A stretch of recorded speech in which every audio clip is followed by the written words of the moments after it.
₹4,500 electric bus ಯೋಜನೆಗೆ ಅನುಮೋದನೆ ವಿಳಂಬ ಆಗಿರತಕ್ಕಂಥ ವಿಚಾರಕ್ಕೆ ಸಂಬಂಧಪಟ್ಟ ಹಾಗೆ ಸರ್ಕಾರದ ವಿರುದ್ಧ ಸಮರ ಸಾರಿದ್ದಾರೆ ಜೆಡಿಎಸ್ ನಾಯಕರು. ಪಿಎಂ ಇ ಡ್ರೈವ್ ಯೋಜನೆಗೆ ರಾಜ್ಯ ಸರ್ಕಾರ ಅಡ್ಡಿ ಅಂತ ಕಿಡಿಕಾರಲಾಗಿದೆ.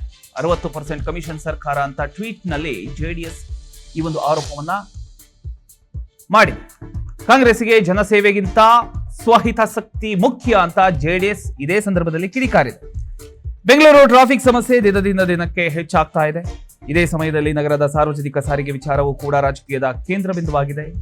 ಇದೀಗ 4,500 ಎಲೆಕ್ಟ್ರಿಕ್ ಬಸ್ಗಳ ಯೋಜನೆ ವಿಚಾರವಾಗಿ ಕಾಂಗ್ರೆಸ್ ಸರ್ಕಾರದ ವಿರುದ್ಧ ಇದೀಗ ಜೆಡಿಎಸ್ ತೀವ್ರ ವಾಗ್ದಾಳಿಯನ್ನ ನಡೆಸಿದೆ.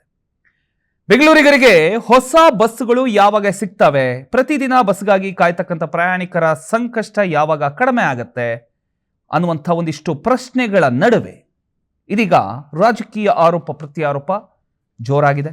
ಜೆಡಿಎಸ್ ಆರೋಪದ ಪ್ರಕಾರ ಬೆಂಗಳೂರಿಗೆ 4,500 ಎಲೆಕ್ಟ್ರಿಕ್ ಬಸ್ಗಳನ್ನು ಒದಗಿಸತಕ್ಕಂಥ ಯೋಜನೆಗೆ ಅಗತ್ಯ ಇರತಕ್ಕಂಥ ಕ್ಯಾಬಿನೆಟ್ ಅನುಮೋದನೆ ಇನ್ನೂ ಕೂಡ ಸಿಕ್ಕಿಲ್ಲ.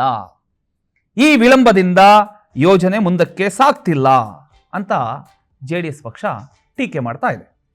ಅಷ್ಟೇ ಅಲ್ಲ, ಕೇಂದ್ರ ಸರ್ಕಾರದ ಪಿಎಂ ಇ ಡ್ರೈವ್ ಯೋಜನೆಯಡಿ ನಗರಕ್ಕೆ ಹೆಚ್ಚಿನ ಎಲೆಕ್ಟ್ರಿಕ್ ಬಸ್ಗಳನ್ನು ತರೋದಕ್ಕೆ ಅವಕಾಶ ಇದ್ರೂ ಕೂಡ ರಾಜ್ಯ ಸರ್ಕಾರದ ಈ ಒಂದು ವಿಳಂಬದಿಂದ ಯೋಜನೆಗೆ ಹಿನ್ನಡೆಯಾಗಿದೆ ಅಂತ ಕೂಡ ಜೆಡಿಎಸ್ ಆರೋಪ ಮಾಡ್ತಾ ಇದೆ.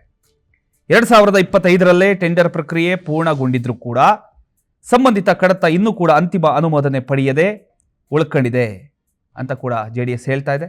ಇದರಿಂದ ಬೆಂಗಳೂರಿನ ಸಾರ್ವಜನಿಕ ಸಾರಿಗೆ ವ್ಯವಸ್ಥೆ ಮತ್ತಷ್ಟು ಒತ್ತಡಕ್ಕೆ ಸಿಲುಕ್ತಾ ಇದೆ ಅನ್ನುವಂಥ ವಾದವನ್ನ ಈಗ ಜೆಡಿಎಸ್ ಮುಂದಿಟ್ಟಿದೆ. ಇನ್ನೊಂದು ಕಡೆ ಈ ಆರೋಪಗಳಿಗೆ ರಾಜ್ಯ ಸರ್ಕಾರ ಯಾವ ಉತ್ತರ ಕೊಡುತ್ತೆ ಅನ್ನೋದು ಕುತೂಹಲಕ್ಕೆ ಕಾರಣ ಆಗಿದೆ.